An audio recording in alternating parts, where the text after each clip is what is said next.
For 53 years, there's been status quo on the Temple Mount. A Muslim wafd, or association under the control of Jordan, has been in charge. But a new Arab nation is about to be added to the wafd. Why? And why is this happening now? Any change to the status quo of the Temple Mount, where the third temple is likely to be built, is a red flag that perhaps God is at work, that perhaps the season of Jesus' return is about to begin.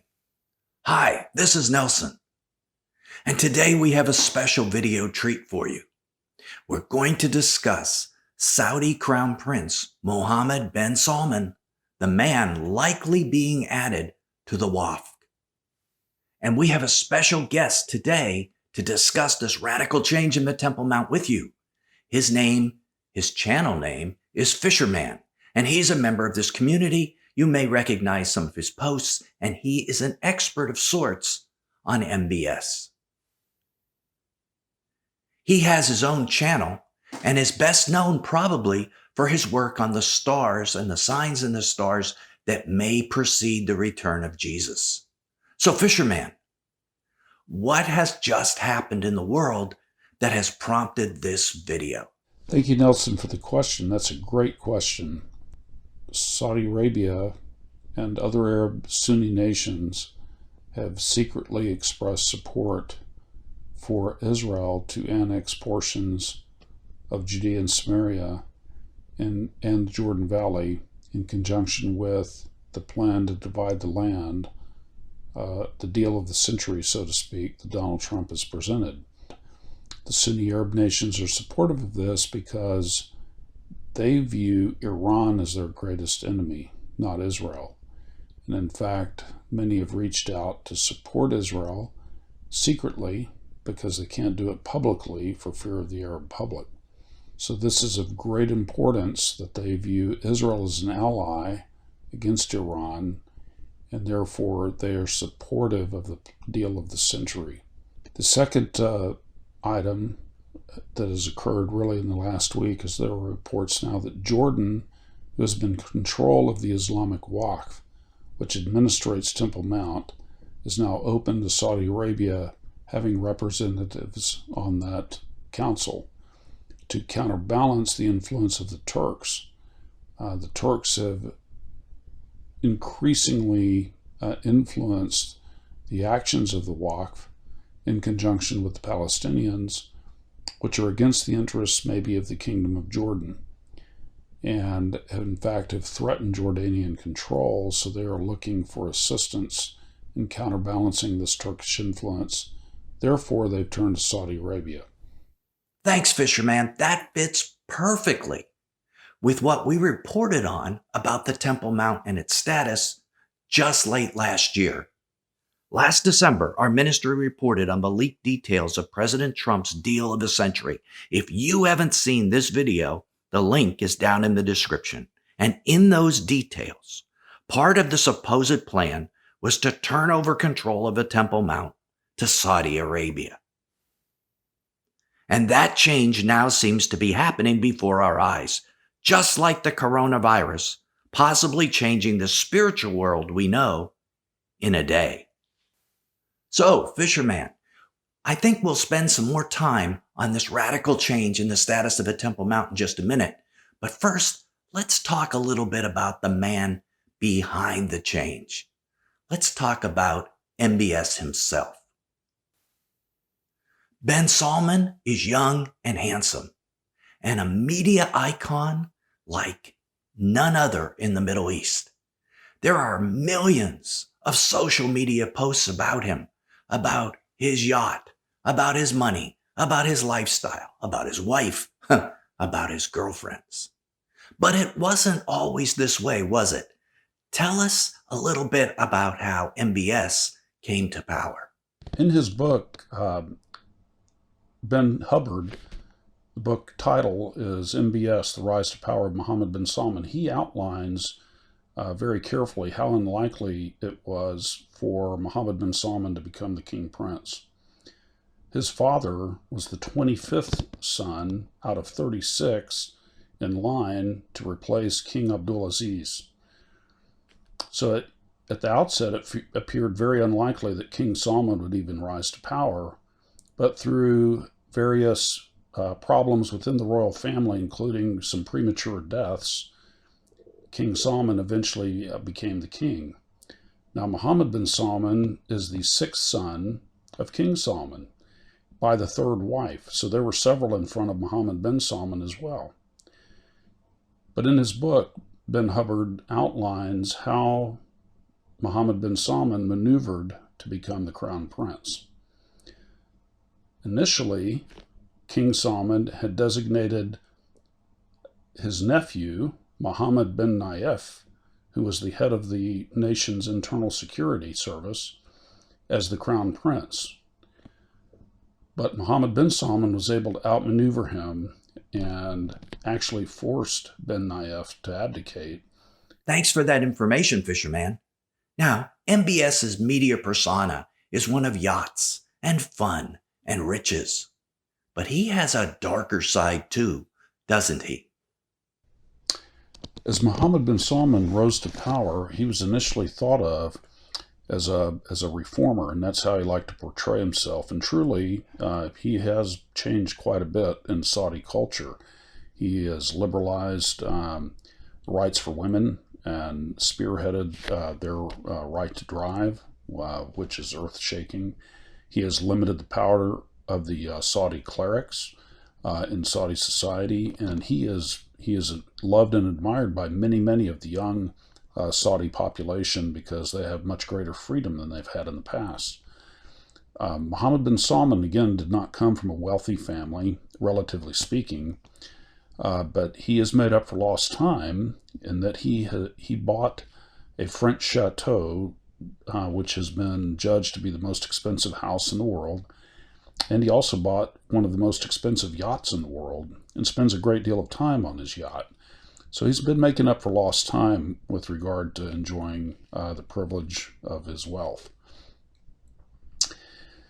Now, in spite of being a reformer, though, in the eyes of many, he's also proven to be ruthless. He has had his own mother hidden away, incarcerated, some believe.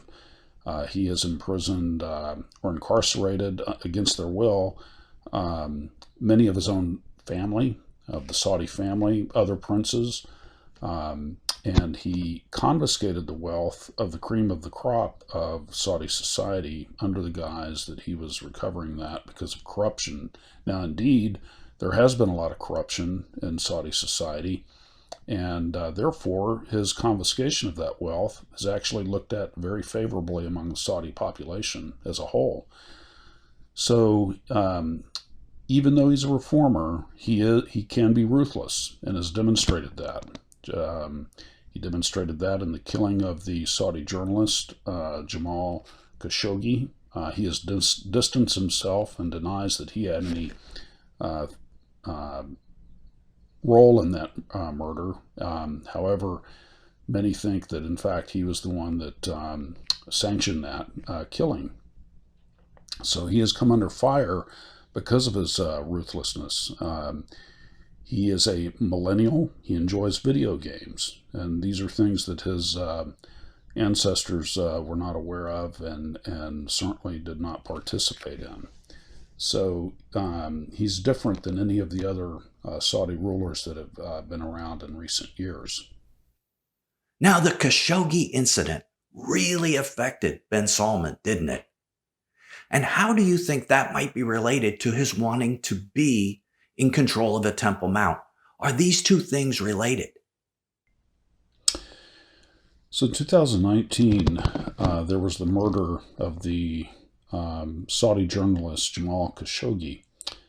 He had gone to the Saudi embassy in Turkey to receive documents that would suggest that he had been divorced so that he could marry his Turkish fiancée. He went into the Saudi embassy and never came back out. He was met there by a team of Saudis that had been flown to Turkey specifically to bring him back home. There was an altercation, and the long and short of it is that Jamal Khashoggi was killed, and his body was then sawn up.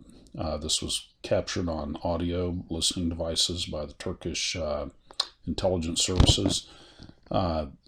His body never turned up. It's thought that it was dissolved in acid. Now, suspicion was immediately cast upon Mohammed bin Salman, since he is known to make all of the decisions, really, behind the scenes in Saudi Arabia.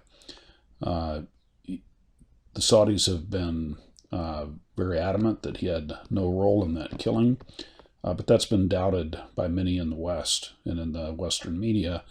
So he has become somewhat of a pariah, and that's been a problem because he has courted Western investment in Saudi Arabia to support the creation of this new city of Neom that he plans to build on the Red Sea coast in northwest Saudi Arabia. And he had a conference in Saudi Arabia that was dubbed the Davos of Switzerland, and financiers and important government officials and business people from all over the world converged, and by all accounts was a fantastic conference. However, this murder has cast a dark cloud over these plans and ambitious programs that Mohammed bin Salman has for Saudi Arabia, and he has become somewhat of a pariah. And this upsets him greatly because he enjoys the attention and he enjoys being well liked. He has gone somewhat silent since then, has not made a big splash, and I think is biding his time, where he will do something momentous to recapture favor with the world. I believe this could be in the form of supporting Trump's deal of the century to divide the land of the everlasting covenant. And part of that deal is that control of Temple Mount has been dangled in front of the Saudis as a carrot. And this is a plum that he may not be able to pass up because Saudi Arabia already controls Medina and Mecca, the two holiest sites in Islam. And if they were able to gain a say or a stronghold in Temple Mount, that would give them control of all three of the holiest sites in Islam. And this may be something that he's not going to be able to pass up.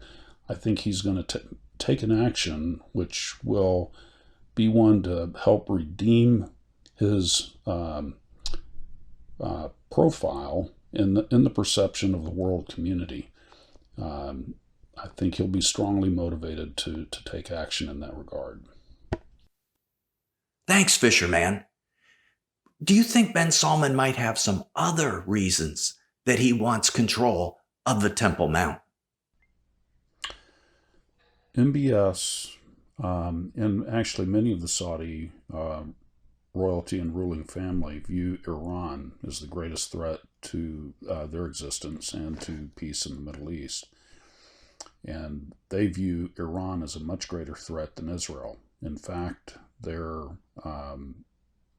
have admiration for Israel, for its military strength, its technological prowess, and therefore there have been reports that they are secretly supportive of Israel, and there have been reports that they're on the verge of recognizing them as a state, being in a state of war since the War of Independence in 1948. And Israel's been working tirelessly, secretly, to try and establish relations with the Gulf Arabs. And if this were to come about, where they could be recognized by the Gulf Arabs, that would be a tremendous coup.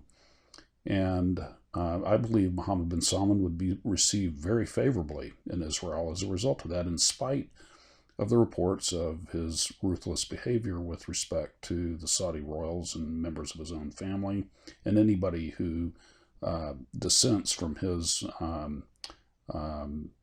actions. So I believe that it's highly likely that in the near future that there will be some kind of an arrangement between Israel and the Saudis and the Gulf Arabs, kind of an alliance against Iran. And if the Saudis were to achieve some degree of control over the administration of Temple Mount in Jerusalem, that would just give them greater clout and prestige within the Sunni Arab world. And the actions that Mohammed bin Salman took by throwing his weight behind the deal of the century, to the extent that he gave Mahmoud Abbas an ultimatum on November the 6th of 2017 that he had to go along with the plan or he would be replaced. Well, in that sense, Mohammed bin Salman caused the plan to be strengthened, and that satisfies the Hebrew of Daniel 9:27, which I discussed in one of my videos. V'higbir berit l'rebim shabua akad, he will cause to strengthen covenant with many, week 1. And I've been waiting for a second witness that the Saudis, in particular Mohammed bin Salman, would step up to further cause the deal of the century to be strengthened. And if he is the fulfillment of Daniel 9:27, then that would make him the prince that strengthened the covenant. So that would mean that you believe MBS was the Antichrist. And frankly, that is one possibility our ministry believes as well. Our other opinion is that MBS may be the king of the south from Daniel 11, who fights against but loses to the king of the north, who ultimately is the Antichrist. Now, in support of MBS being the Antichrist, we did a video last year on the meaning of 666. In that video, we indicated that it seemed to imply the name Solomon. And of course, Ben Salman is an Arabic version of Solomon. Fisherman, you've done some additional research on the Ben Salman name and the cryptic number 666. Do you want to tell us a little bit about that? Well, John tells us in chapter 13 of Revelation to calculate the number of the name, and it's the name of a man. And in his day, this was a common practice. The practice was called isopsophy, and the word sophisto is the Greek word that John used, and that's also the word from which isopsophy is derived. And we know that this was a common practice because of the writings of the contemporary Greeks in John's day. This was a very common practice. So I think it's important, if we're going to apply that we have to do this in Koine Greek, because that was the language John used to write Revelation. He wasn't familiar with English. He certainly did not write it in Hebrew. It was a Greek manuscript, Revelation, and he was in Patmos, which at that time was considered to be Greek. So it's not ancient Greek and it's not modern Greek. It has to be Koine Greek. And I think it's very interesting. It'll be the subject of my next video. It'll be named The Number of the Name of a Man. And we're going to look at it from the Koine Greek standpoint. Now, depending on how the H in Muhammad is handled, which is peculiar in Koine Greek, then the name Mohammed bin Salman bin Abdulaziz can be calculated out to either 667 or 666, depending on how that H is handled, and we'll discuss that in my video. Now, one of the biggest objections that our community has to a Saudi being the possible Antichrist is that both Micah and Isaiah refer to the Antichrist as the Assyrian. Do you have any thoughts on that?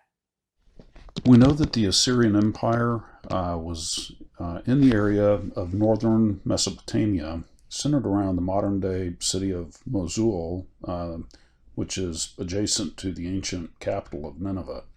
So it's in the far north of the Arabian Peninsula, all the way up to near the border with Turkey.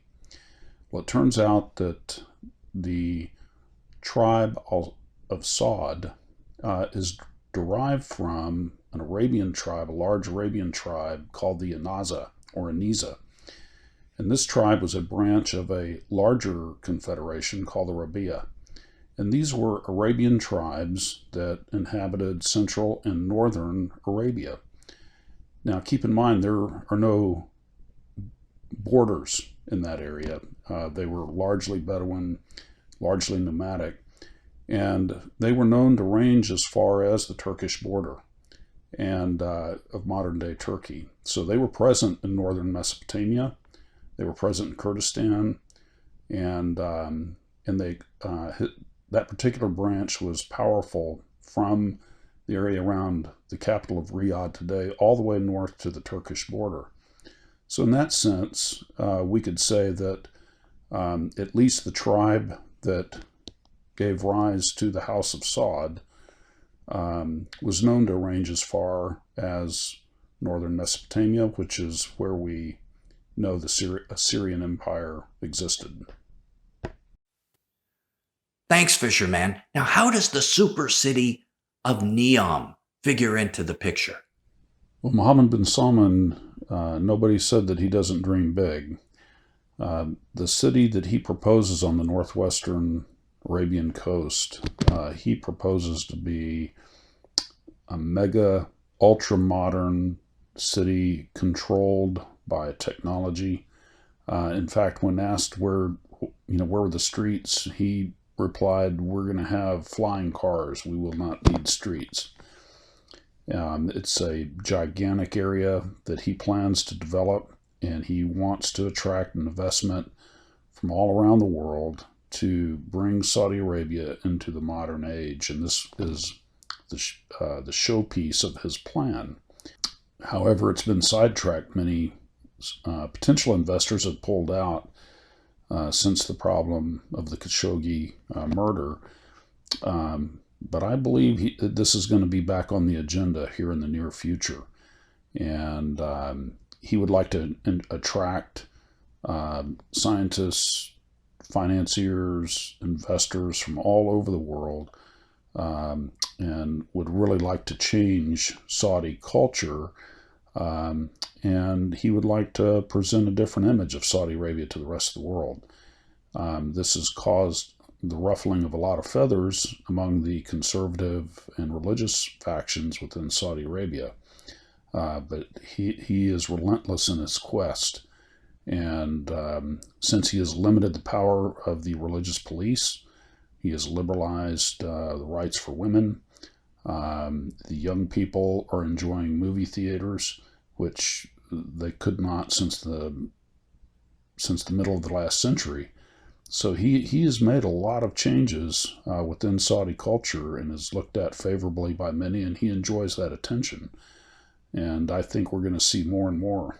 The problem is that his desire, while on the surface appears to be legitimate and a good thing, but on the other hand, it's balanced against his absolute thirst for power with complete intolerance of any dissent.